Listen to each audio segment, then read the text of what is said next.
with your host Wendy Stewart. and Tim Moss. Yay! How are you doing? It's like a bad hair day in New York. It Tim, is. look at us. It's drizzly. It's frizzy hair day, definitely. It was, you know what? It would have been a good hairpiece or wig day. Why didn't Bingo. I think there's something to be said? My drag queen friends have taught me well, and I should have listened today. Yes. So, how was your week? Oh my gosh. Parties. Same here. Holiday, so many holiday parties, and so many outfit changes. Yeah. Oh, the life of a New York girl. But I'm really looking forward to actually this Saturday night is one of my favorite shows at Pieces Bar. I'm in a show with the Imperial Court of New York, and it's called The 12 Drags of Christmas at Pieces, and it will be Saturday night at 7 o'clock, and donations gracefully accepted will go to the Coco Lachine Scholarship Fund. I can guarantee you all an amazing night there. Pieces actually has their holiday party at the same time. So it will be holiday mayhem. That's the way we like it. Well, last Saturday, I did a special surprise appearance in Icavelli's Mary, whose child is this? It was a hysterical night. It was so much fun. All the usual suspects were there, and it was absolutely a ball.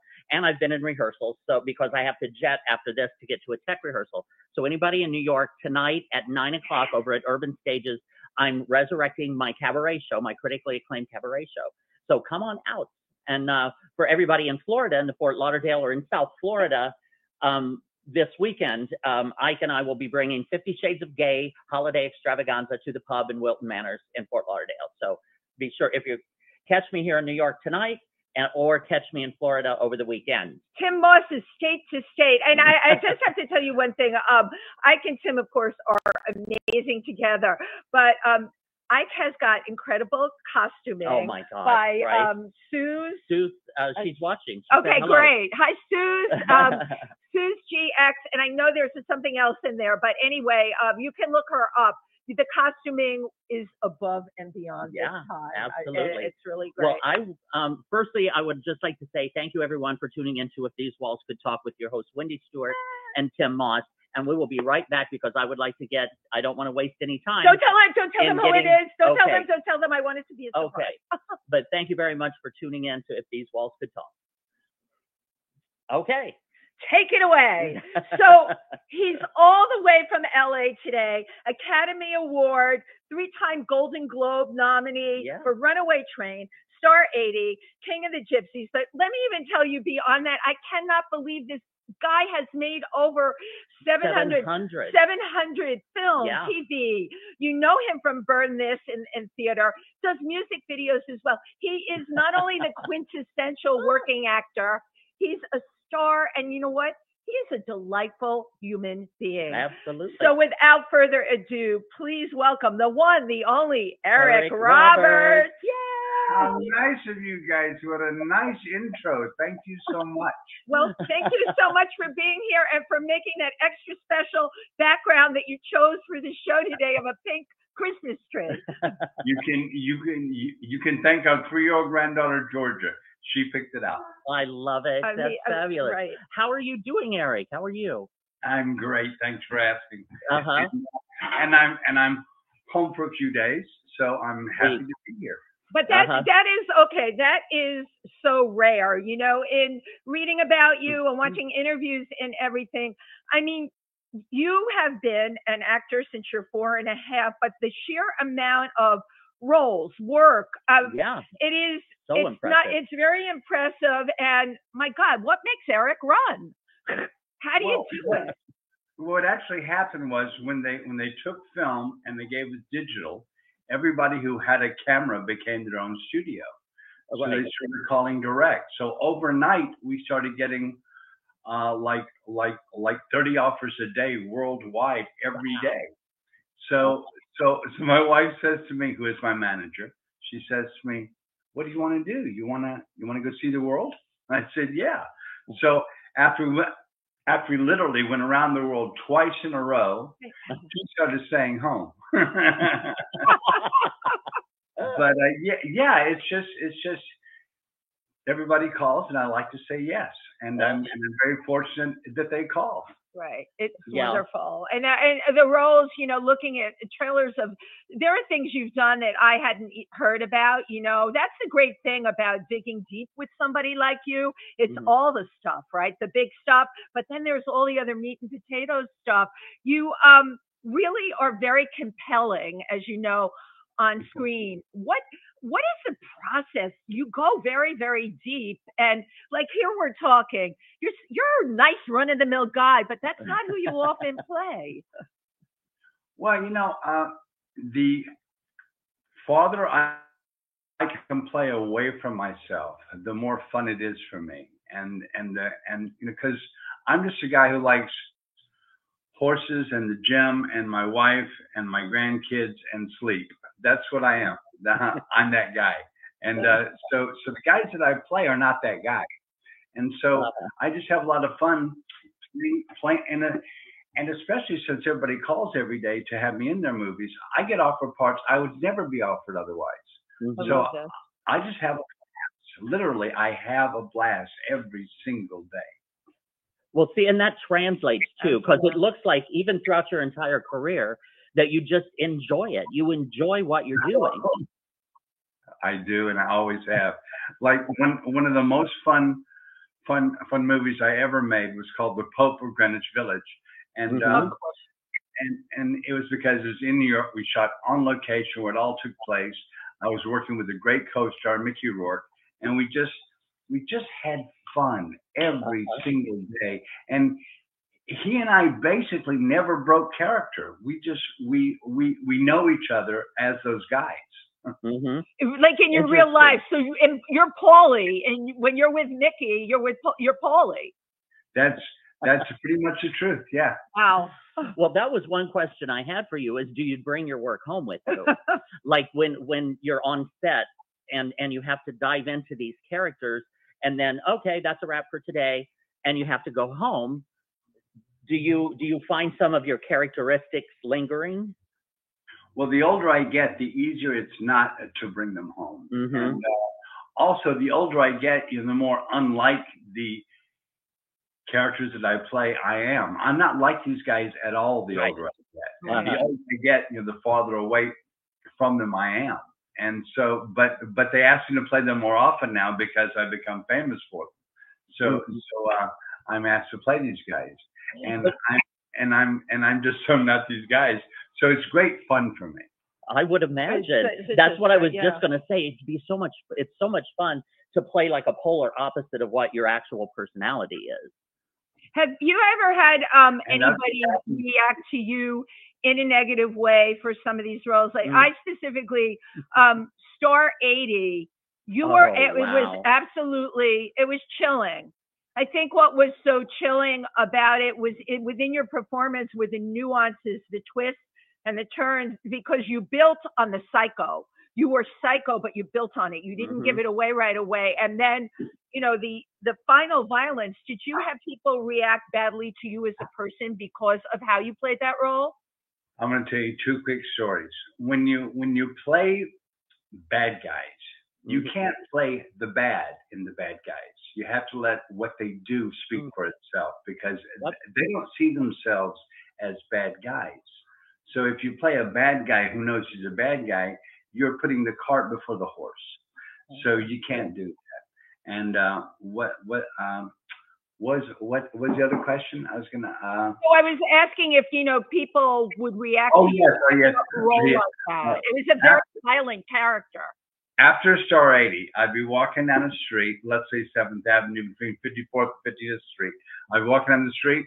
I would see a woman 25 yards away recognize me. Stop. Oh my God. Cross the street. And I've seen that happen 30 times, 50 times. A lot.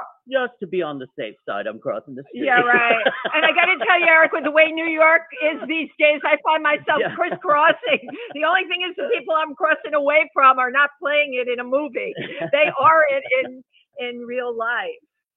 So you, I wanted to, if this is okay, I want to talk a little bit about how you grew up, because that was very interesting to me. And I want to bring out something here. You were a kid that stuttered. my gosh, and you're an incredible actor, but you started out as a stutterer. Talk about the process that you use to go through that and really encompass parts from a very young age. Well, when I was a little kid, I had such a bad stutter that I could not be social. I could not have a social life because as a little boy, when you had trouble getting out a word, everybody laughs because they're all kids. They're all, hey, you can't talk, and so it becomes an oppressive thing that you carry around all day like a cloud. And you know how in grammar school, when you first start to read, you all read a line, and then first line reads a line, first line reads a line. Well, I would count the people, I would count the lines, and I would learn my line, because if I memorized it, I could speak it without stuttering. But if I didn't know what I was going to say, I would stutter. So it became an exercise at first, an actor's exercise, that if I learned my dialogue, I could speak it freely. But improv was not my thing. Right, but you're really bringing up something here. That's because so many kids stutter, right? And they're bullied because of it. They're ostracized because of it.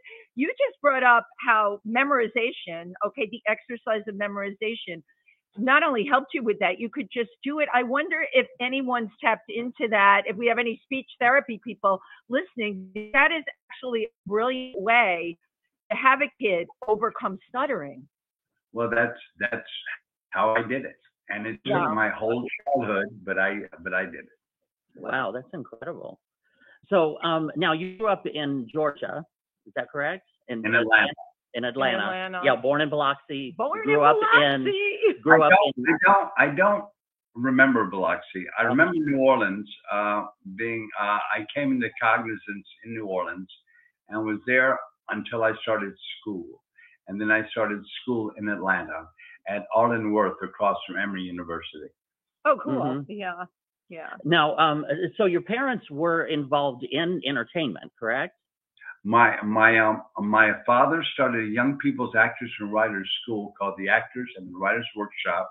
We're funded in part by the Martin Luther King Foundation, and he patterned in the school after Joe Papp's showmobile situation, and that we had a showmobile, and we toured the underprivileged areas all week, and we have theater in the sport on the weekends. So it was a repertory theater, and that's how I grew up. From 1962 to 1971, I was doing 8 to 12 plays a year, every year of my life. Oh, wow. Yeah. So in those developmental years, you were sharpening and fine-tuning your performance. In a way. I was an actor. Yeah, exactly. And from the time I saw a movie called Member of the Wedding. Well, I saw Member of the Wedding, and there was a child actor in it. He was my age at the time, and after watching that movie and being an actor for already like 5 years, I realized I think I'm going to be an actor. I think I'm going to do this. And it was a very private, very confident decision. Right. And I just kind of made it. Yeah, I'm going to do this. All because I saw another kid in a movie who was not as good as I was. Right. You're like, I know I can do that better. Tim and I say that all the time. Yeah. So that was a kind of a life commitment that you had at that time, an enlightenment. Yeah. So part of you and this decision, you came to New York. Yes, I came to New York at 18 years old, scared to death every day, rented an apartment on Flatbush Avenue and Glenwood Road for $160 a month. Back in the day, right? Back in the day, that was 1975. And I went to school. I went to the American Academy of Dramatic Art. And then when I realized that there was nothing they could really teach me, I auditioned for the Actors Studio. Interesting. And I got in. So I was like, oh my God, I'm in the actor studio. Wow, that's so cool. And I was just kind of swept off my feet by the possibilities. And then, before I could really exploit that, I got my first movie. And so I was gone. And so from that point on, I was a part-time homebody because I was never home, and I just worked.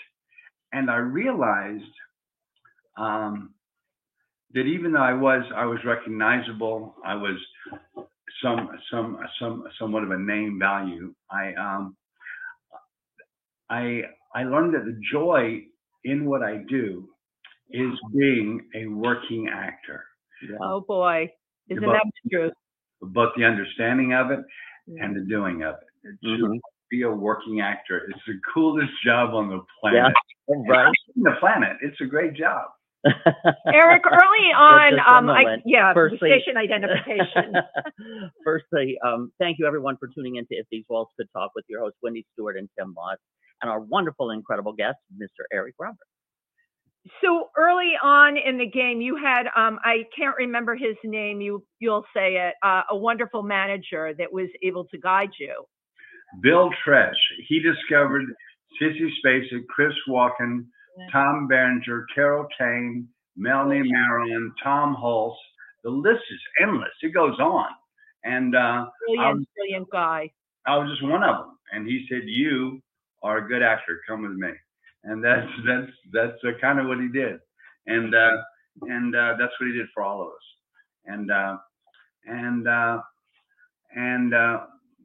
But he was having some personal issues, so we all went about our way, which is not with him. But he did get us all established. He got us all started. He was a bit of a genius. Yeah. Now, you are credited with over 700 movies. That is astonishing. I lost count at 75. No, I sometimes he's been learning like 3 different parts in one day, or they call you overnight.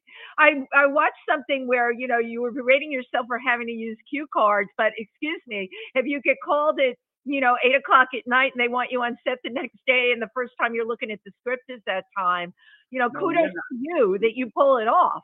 When I get an offer that's an overnight thing or an over a weekend thing, or it backs up against something I'm already in, I do ask for cue cards. Sometimes they say no, though. Sometimes they say no, we can't have this on a set. I'm like, okay. And sometimes I've had to say, well, I just don't have the time. Right. Right. I mean, there's no way. It's virtually impossible. I have to say that. Most of the time they allow them, and I have a guy who's great at them, who does a great big fat letters. So I just have to glance and I talk, and so it's great. And but it's much better to learn your dialogue. Of course. It gives you freedom and it gives you strength in your character. Yeah. And so it's a lot more fun. It also guides the character. Oh, of course. Yeah. And it guides the people that you're playing with as well, Right. Now, I mean, I can't even begin to list all the people in Hollywood that you have worked with. That list is just way too long. I mean, even like the Expendables, King of the Gypsies. I was watching Runaway Train the other day, and I was like, "Oh, he's so young." And but again, just such a variation of characters. It's so impressive. I was wondering on Runaway Train, that looked like a very cold set out in the.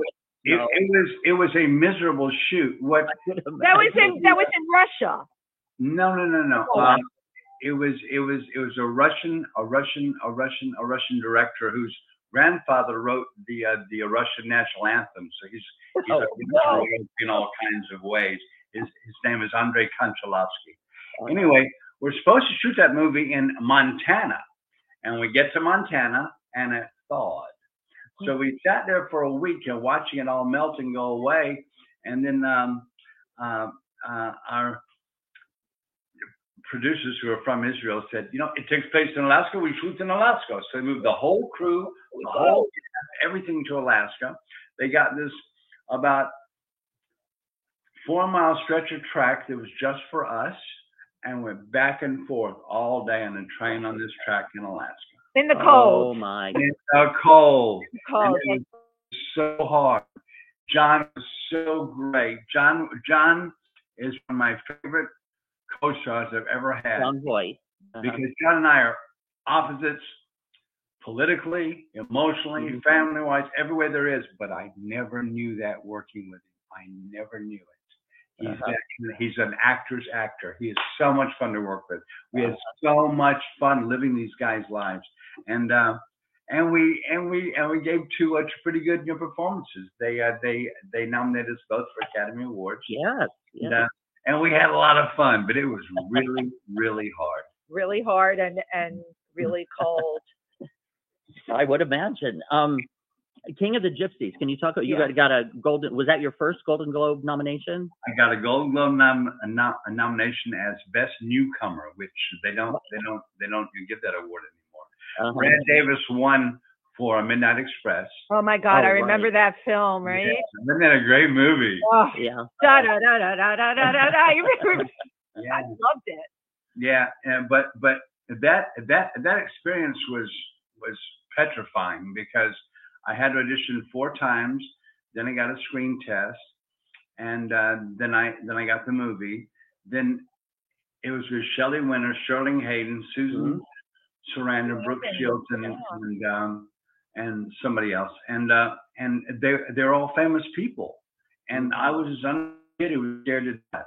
I was scared every single day, but all the way down to Brooke, they all took very good care of me. They're all very nice to me. Everybody was, and, especially Brooke, but everybody was, and it was just a great experience that I will always treasure. And Frank Pearson is my artistic birth mother. Frank Pearson, he's the guy. Wow. Yeah. Well, thank you everyone for tuning in to If These Walls Could Talk with your hosts, Wendy Stewart and Tim Moss, and our amazing and incredible guest, Mr. Eric Roberts. I want to just jump back. By the time you made that film, I know it was like your first biggie with stars, but you were a seasoned actor. What do you think made you fearful at that time? Well, it was the big time. Right, that was reality, right? You're in a big film with big stars. And I was a country bumpkin. I mean, I was from Atlanta, which is a major city, but I was still a country bumpkin. I had a public school education, and I had done like 85 plays or something astronomical, but I was just an actor. I knew nothing about the world. I knew nothing. I was uneducated. I had a public education that was half-assed, and but I was just an actor. It's all I ever did. And so suddenly I was in the world with these recognizable people who were really actors, and they were treating me as an equal. And Brooke was making faces at the camera, before cut. It was like everybody was acting normal in this big time situation, and I was just petrified. but they got me through it. Of course, through it with kindness. But and I would remember them for that. What? I was just going to say, but I would imagine that was such an education for you to see that they are just people, and you are just working together. right. Because a lot of times people put Hollywood stars on pedestals, but then to be to have the opportunity to work on a film like that with such stars.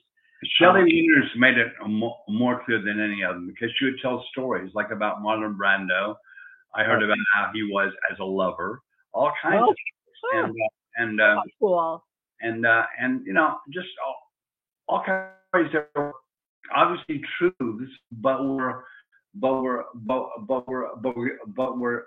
given away as like public gifts of knowledge. It was just fun to get them, especially Shelley, who was so funny, great comedic timing, and just a nice lady. And and like as Sterling Hayden tells me, his first day of shooting was after I'd been shooting for 3 weeks already, and it's my first night shoot. And he shows up and he sends for me, and I go to his trailer and I knock on the door. Come in, he says. I open the door, and it's hashish smoke. And I walk in, and he's smoking a pipe. Have a seat, young man. And I said, he says, do you get high? I said, well, I've been known to. Want to get high? No, I can't get high and work. Oh, can't get high and work. Oh, Great. I certainly can. And he's smoking the pipe, and he says, so what are you shooting tonight? I said, Scene 87. I know the number. What's it about? I was freaked out. Oh, my God. But when I told him, he's like, oh, it's a pivotal scene, huh? I said, yeah, it is. He goes, okay, how are you in improvisation? I said, I'm okay. Good, because that's what we're doing. He was that kind of guy. It was just wonderful. Right. It scared me to death, but also it was inspiring. It was invigorating. It was exemplary. It was wonderful to be around. And the fact that he was not scared, why should I be? And that's kind of what he exuded. And so it just made it okay. And we were great together. And he was so good in the movie. He was so kind to me. And we found out through our neighbors up in Connecticut. So every Sunday we go grocery shopping together. And I would drive, he would get stoned, and we would go grocery shopping together. And yeah, that it's a win-win situation. Yeah, probably cleaned out the store because he had the munchies. And right? He was a big grocery shopper. Put everything in sight. Well, I would like to talk about another movie that really hit home for me was It's My Party. Oh my God. I mean, that movie alone, again, the cast was remarkable. I mean, you had everyone from Bronson Pinchot and Olivia Newton-John and Margaret Cho. And I mean, just such a list of incredible. And you played a gay man in this who had AIDS and was dying of AIDS. How at that time in the 90s took so much courage on your part to undertake a role like that. How can you talk about that? Because it was just such an incredible film, and so effective and so deep and so intense, but yet so lively is a word I would. That movie experience is how every movie should be made ever, always. Mm-hmm. That everybody was there because they wanted to be there, not to be famous or to have another part in the movie, but because of what it was about and why.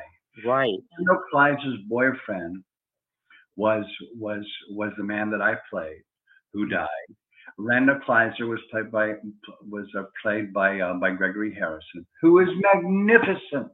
Mm-hmm. A thankless part, because here we have a guy breaking up with another man because he has AIDS. How thankless can you get? That is a hard part to play. Yeah, and yet Gregory played it perfectly. Mm-hmm. And I've always been very close to all my crews. I love crews. Mm-hmm. Worldwide, they're all the same. They're wonderfully good, hardworking, dedicated people. Mm-hmm. As actors, sometimes they're a little vain, they're a little distracted, they're a little petty. But crews are always the same. They're always great guys, great gals, great folks. Because they're the crew. That's why they call them. They're the crew. They're crew. Yeah, and that crew on that movie, It's My Party, was a mostly gay crew. And that's fabulous. That had to make it easier. Gregory and I were pretty much probably there's maybe 5 straight guys in the whole set, and he and I were half of them, and we had to kiss. So we're doing that scene, and we do that scene. Here comes a big kiss, and it's a kiss. It's a lip lock, bang, and we kiss, and we pull back, and Randall Kleiser says, "Cut," and the crew applauded. Wow! It was good. And even now I could cry because it meant so much to me. Right. To have people that involved in a moment, I'll never forget it. And Right. now, as you can hear, it still moves me because it's such a magic moment. Because it's true, heterosexual men having to be lovers, and we are, and we're nervous about it. And it's so funny when you're a man and you kiss another man, you like volley for outside. Yeah. That alpha thing. Alpha thing. But you know, credit to you. You pulled it off in what Absolutely. is a very important film. Really great example of using what you are, your craft, to make a statement. Okay, because these are the things not only that Tim will remember, but many people that were not really exposed to AIDS will see a film like that. All right, and that part was made memorable because of what you did, and that's very powerful stuff. Well, thank you so much. But all humbleness aside, that portrayal, I'm very proud of. Don't get me wrong. I'm very proud of that. It's all because of what Randall Kleiser wrote and how he directed me, because he was very specific. Like one night, we dressed ourselves for that movie. We didn't have a costume house, as it were. We dressed ourselves. I shut up one day for a scene, and he said, "What are you wearing?" this. He goes, "No, that's not the guy." but no, take it off. All right, who dressed you today? Right, the straight, right. the straight man. Very specific with Randall. So I'm very proud of the fact that I allowed him to guide me totally. And he was a great leader. Oh my God, he was a great leader. But very specific. And don't this that part and Star 80 were the two hardest roles I've ever played, because there were real people who really lived, who really did what they did. Right. And what they did was not always agreeable to other people. So they're very hard to play. But exactly, and because you're different reasons. One because he was a saint, and one because he was not. And so they're very hard to play. But I had two great leaders. I had Randall Kleiser and I had Bob Fosse. Yeah, right. These guys who knew the story, who knew why they were telling the story. And that's a great filmmakers do for you. They lead you into a place you've never been and would never go otherwise. How did Bob also have to trust them. Yeah, you have to trust. How did Bob Fosse do that for you? Well, he gave me the most personal direction I've ever gotten in my life. Well, I'm doing a scene one day. We had only been shooting for about a week, 10 days. I'm doing a scene with a guitar in my underwear, and I mess up the song. So I said, cut. We don't say cut on a Fosse set unless you're Fosse. So Fosse says, "What are you doing?" I said, "Well, I messed up." He goes, "Nah, come here." And he walks across that huge soundstage, the Zoetrope, the great big one. He walks across. It's like I think it's a football field. And he walks across the other side of it. "Come here." I'm in my underwear. The whole crew's right there. Oh God, it's embarrassing. And I go over there. "What's up?" "Look at me." I said, "I'm looking at you." He goes, "No, look at me." I said, "I'm looking at you, dude." He said, "Okay, pay attention. You're playing me if I weren't successful. Do you understand?" And I did. I did understand. And so on the way back to the set, I started walking like him. And I realized I was playing him had he made the mistake of being a murderer. Right. Wow. And so every day I had this example of what to do. Right. How to walk, how to be, how to be him if he weren't successful. But absolutely. But firstly, thank you everyone for tuning in to If These Walls Could Talk with your hosts Wendy Stewart and Tim Moss, our remarkable guest, the wonderful Mr. Eric Roberts. Yeah. So I do want to look at the clip. Yeah. Yeah. So we do have a clip. Yeah. And what's the name of the clip? Chauncey. Okay. With Eric Roberts. And this project is what? This is very recent. I know I chose a clip that was very recent because I want to show the range of what you do. I don't know what you says. Okay. Well, we'll we talk got afterwards. it. Yeah. Don't do this. You can still get out. I can't lend you no money, son. I'm sorry. Look how great he looks. I got an idea. We robbed that old lady. She's so rich. What do you think? Hey!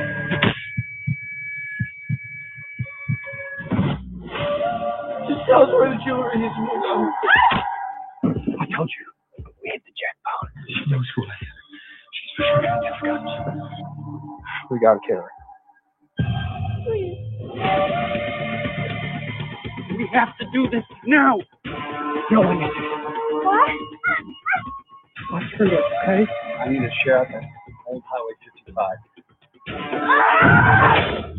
Nothing is important as family.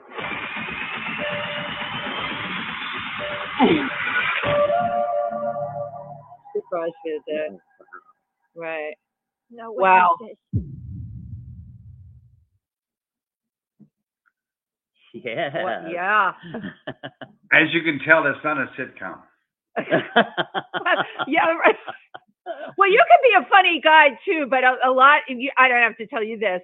Boy, are you intense. Yeah. You're intense. Like in a short trailer, you're like, whoa, you know. What an incredible gift you have. Thank you. Yeah. Really. Oh, you're so kind. And Thank thank you for sharing it with the Right. world. You know? And to We have appreciate sustained, honest to God, we all know incredible actors, we all know stories, Mhm. but the fact that you have been able to sustain this, I think, is the most impressive to both Tim and I, because the body of work, and you did not always have it easy. You hit your, what do we call them, speed bumps in your career at various points, because you're a human being. For God's sake, none of us are saints. And again, of course, being younger in Right. Hollywood, successful. I mean, there's drugs, there's alcohol, there's women, there's that are just constantly In your available. face, right? Tell me about that. I don't know about that. Right. You didn't experience any of that is the same. Eric, what I remember, you were in a horrible car accident I was where you had in to, Connecticut. the whole story of that, and you just woke up in a hospital. That is freaking. You woke up and you couldn't move, basically. It was June 4th, 1981. I was in my Jeep with my doors off. I was leaving my then girlfriend's house. I had her dog in the car, and the dog was leaning way out the door, the way dogs will to get air. Of course. Yeah. And I take my hands off the wheel and said, "Sit down." Oh, I look up and I'm gonna hit that tree. Oh my God. And then I wake up in the hospital 2 weeks later, and I don't know what's wrong with me. I'm like missing teeth, and I'm hurt, and I can't move very well. And I buzz the buzzer, and then walks a wonderful, loving, big, fat black woman in a nurse's outfit who says to me, "You're awake! Oh my God, it's a miracle!" And I said, miracle. What happened to me? And she said, "Honey, you tried to climb a tree in a CJ5." From that moment on, we were best friends. Her name was Mary. And I was in a coma. And when I came out of the coma, that's the first person I talked to. And then I was there for 2 more weeks. So I was there for about a month. And then I went home. And the bad thing about when you have brain trauma, Yeah, he that had thing brain. about it is you can look well, you Right. talk like you are well, you understand things, but Mhm. you're not well. And you know you're not well. And you know you're missing marbles. Mhm. And you just hope they come back. And they do. But Uh-huh. they come back a little bit at a time. They come back as a grain of sand that turns into a BB, that turns into a marble, that turns into a baseball. But they come back slow like that. And when you finally come back, you're so thankful for life, love, liberty, education, food, everything is Yeah. glorious. And as an actor, when you go through that, and you have this incredible vocation to act, and when you go through that and you wind up back at where you started, you realize I have the best job on Yeah, in the world. Mhm. But how do you get back with you know, I know people that have had deer coming through their car. A friend of mine, and she never came back 100%. Right? You're an actor. How long did it take you to come back? And initially, like going up to audition for things, how did you see your lines? How did you learn scripts? Everything takes an extra beat. And everything takes an extra beat, and nobody knows that that's what's happening in that beat. So it looks like just a pause. But what you're doing is you're gathering yourself, and you're knowing, and you're aiming yourself, because it becomes very mechanical because you broke it. So you have to deal with it on a mechanical level. Right. Up until you fake it till you make it. And then you finally make, oh yeah, I'm back. It's so cool, but it only comes back a little bit at a time. It's not overnight. It's a grain of sand that turns into a BB, that turns into a marble, that turns into a baseball, that turns into a beach ball. But it's a slow process. Wow. You feel every single step like a child. Oh yeah. And but if you're lucky enough to have fallen in love with my wife, I was going to say, right, and marrying her 30 years ago, you've had the most incredible partner in crime, as it were, to ever live. And I'm so lucky to have her. And I would be less than half the man I am without my wife. Yeah. And because she also helped. I mean, of course, she helped. And she helped out of nothing but love. Of course. Which taught me that whole chapter of life. And my wife is my best teacher. Wow. And I would imagine, because I was going to ask you, how did you keep going? Okay, this is like what happened to you could have stopped a lot of people. Let's face it. How did you go on? How did you keep from being so immobilized from depression where you can't get out of bed? But I think you answered that. I think the answer is your wife, Eliza, being there for you. Well, it was that came a little later. What drove me into having to get well right now, today, yesterday, was the fact I had two little sisters, and they were just leaving high school, and they were just coming and up north to live with me, to have a life. Wow. I had to get well. So, and I just barely made the finish line, but I did make it. And I got the most started. And the sisters that you're talking about are Lisa and Julia Roberts. Yes, they are. Who has a very solid, very big. Right, you think? You think it's big. She's maybe one of the biggest stars who's ever lived. Yes, that's my sister Julie. That's wonderful. Now, well, speaking of family, also your daughter is Emma. Emma Roberts is doing very, very well right now. She is. She's coming into her own and establishing herself in Hollywood as well. That's wonderful. I love seeing that. We've still got a lot of things, a few more things that I would like to cover. Unfortunately, we're running out of time in the broadcast, so the broadcast will end. Stick around, everybody who's watching it live. You're the lucky ones, because we're going to have the after party right here on If These Walls Could Talk with your hosts, Wendy Stewart and Tim Moss, and our just amazing and incredible guest, Mr. Eric Roberts. See you in a few. So thank you. Okay, now the broadcast ended. We're still live. Yeah. We can talk about much more. Now, you were reaching out for your dog, like with when you had the accident, and that kind of leads into the animal rights. You have an affinity for animals, and in this segment, I will lose her because she does too. All right. You love possums. Your wife told us this before we started. My God, you do. People that rescue possums are special people. Our friend Suze, she is on our comments here. She is a possum rescuer as well as a Chihuahua advocate. And of course, I've surrounded myself with many animal people. How did you get so into advocating for animals? It's just basic decency and kindness. It's like, for instance, about I don't know, 15 years ago, I'm out in the yard and I come across under one of our enormous trees. I come across this baby squirrel. And I pick it up, and it's alive. And I realize, oh my God, I don't know what to do with baby squirrels. What do I? Oh my God! And I run the house and call people. And what is a baby squirrel? Oh my God, I'm a baby squirrel. And so I get guided to this animal place, and I take it, and I give them my phone number, and they heal the squirrel. They get it well, they get it big, and they call me. Can we bring the squirrel back to your property if you have trees? I said, yes, I do have trees. Bring it back. They bring the squirrel back, and they say, oh my God, you have huge trees. Can we bring all the hurt squirrels when they get well here? Because we get lots of them.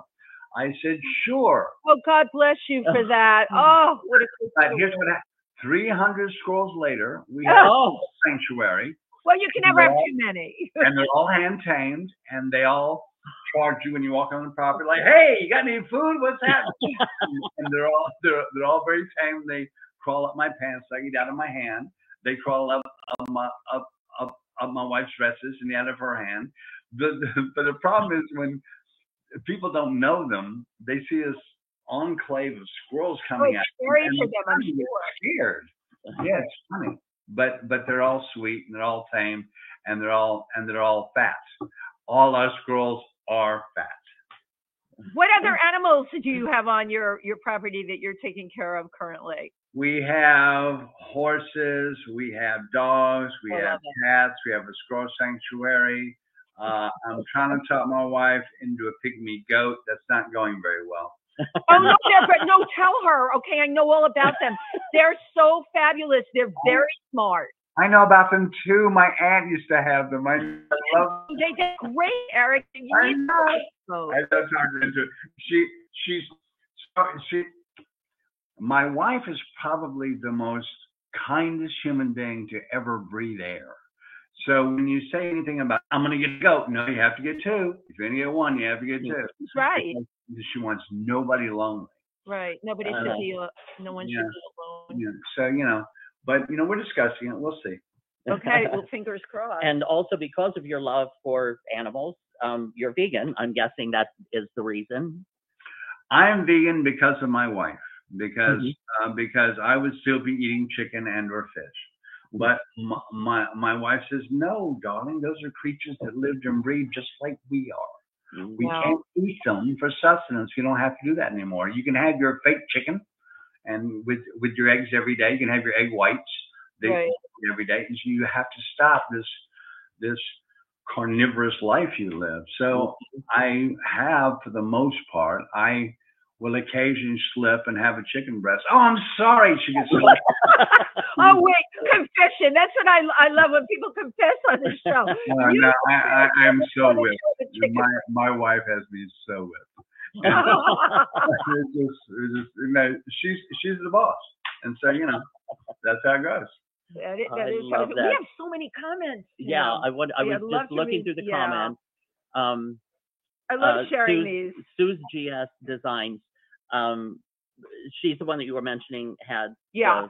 She takes care of possums. What I do. She takes care of possums. She's a big animal advocate and an amazing designer, and she always watches our show. Felipe Rose, who was the Native American in the Village People. We love Felipe. Yeah, Felipe. He says, "Yeah, kids."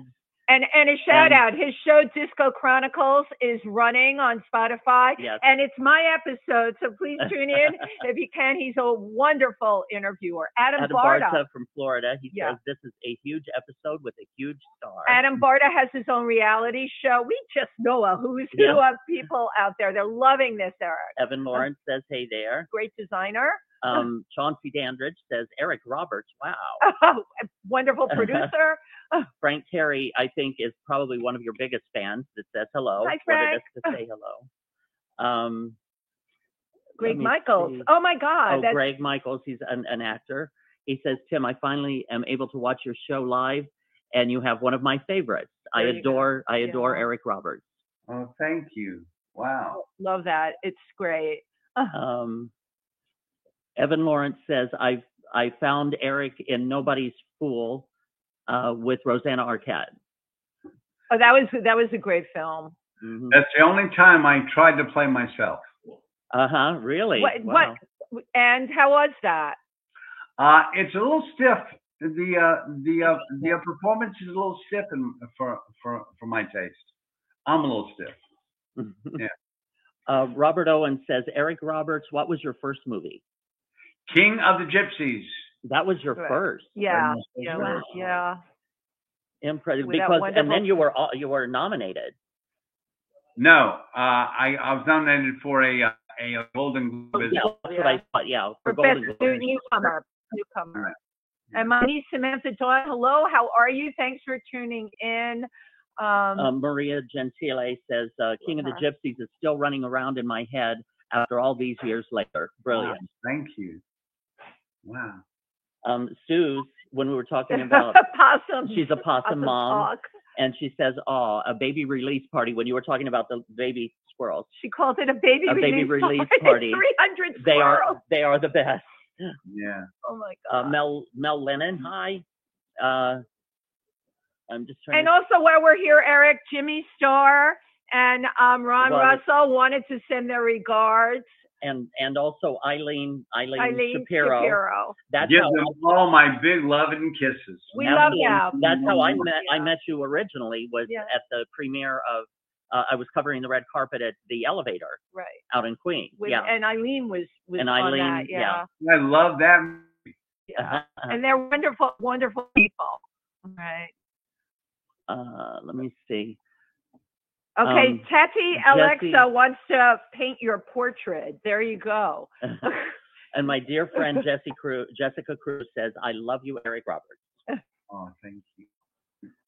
I always love to bring the people that have watched our show in on the comments, Mm-hmm. you know. You know, we share a lot of great information here. As you know, there's so many things going on in the world. You look at the news and it's horrifying. But what we can do on this show is have great people like you come on and really share wonderful stories and wonderful life experiences.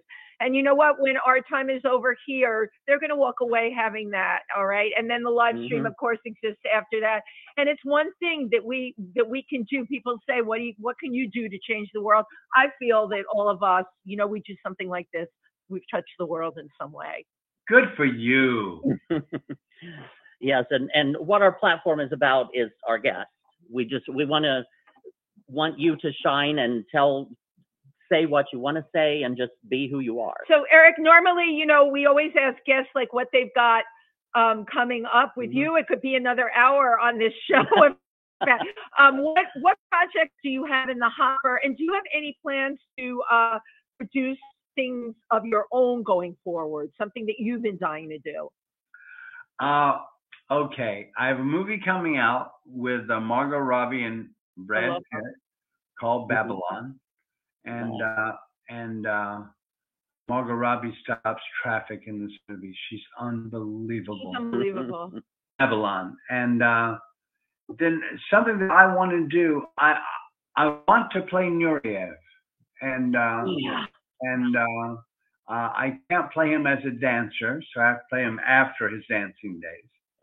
But I want to play him. And there was talk about me playing him several years ago, and then it went away. But it ignited me in doing homework on him. So I learned to talk like him. He talks very Russian, but very as if he had something in his throat. And so I learned to talk like him. And I just want to play him desperately. And he was a tragic soul, but he was a brilliant, brilliant athlete. And I want to play him. And I want to show the world what we do to people that we don't have to. That is an underlying thing. When you said you wanted to play him, I would have never thought that was it. That is a definite aha moment. Right. He was Russian. He was homosexual. It was hard. It was so hard. Right. Yeah. And so he was, in his mind, he was always a criminal. Right. And so he never got comfortable with that aspect of his life. so many gay men in that generation didn't. But he was even worse because he was Russian. Oh my God, it was a crime. Mhm. You know, and I want to play him. Yeah, that would be fascinating.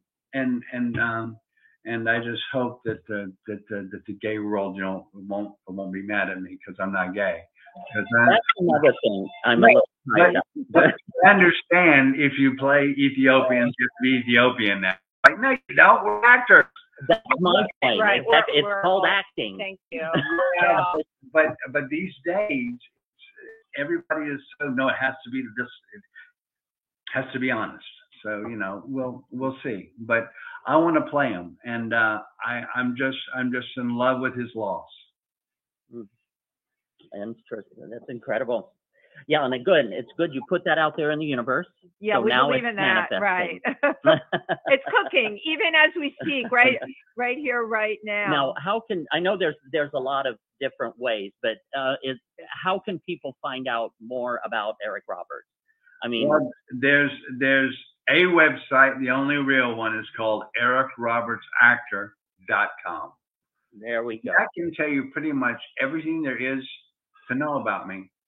And yeah. Well, that must be a very big website. It's actually very busy. Yeah, it's a busy place. Well, I for one, I am so grateful that you took the time to sit down with us and chat today. Thank you. You guys are so lovely. Thank you. Thank you. Of course. And if you and Eliza come to New York, please look us up. Absolutely. We'll get Eileen Shapiro with us too. We broadcast from Pangea, fabulous cabaret restaurant on the Lower East Side. Well, let's go have dinner. Yeah. Right, we can have dinner here. Here. Yeah, it's fabulous. Mm-hmm. So when Tim and I extend those invites, we do follow up. We love having dinner and drinks and all of that stuff. Great. I would love that. So would my wifey. Thank you very much. Well, again, thank you so much, Eric. Don't sign off. Bring it afterwards. But I just want to say again, thank you very much for tuning in to If These Walls Could Talk with your host, Wendy Stewart and Tim Moss. And thank you, our wonderful audience, for being here with us today. And our wonderful, incredible guest, Mr. Eric Roberts. Thank you, everybody.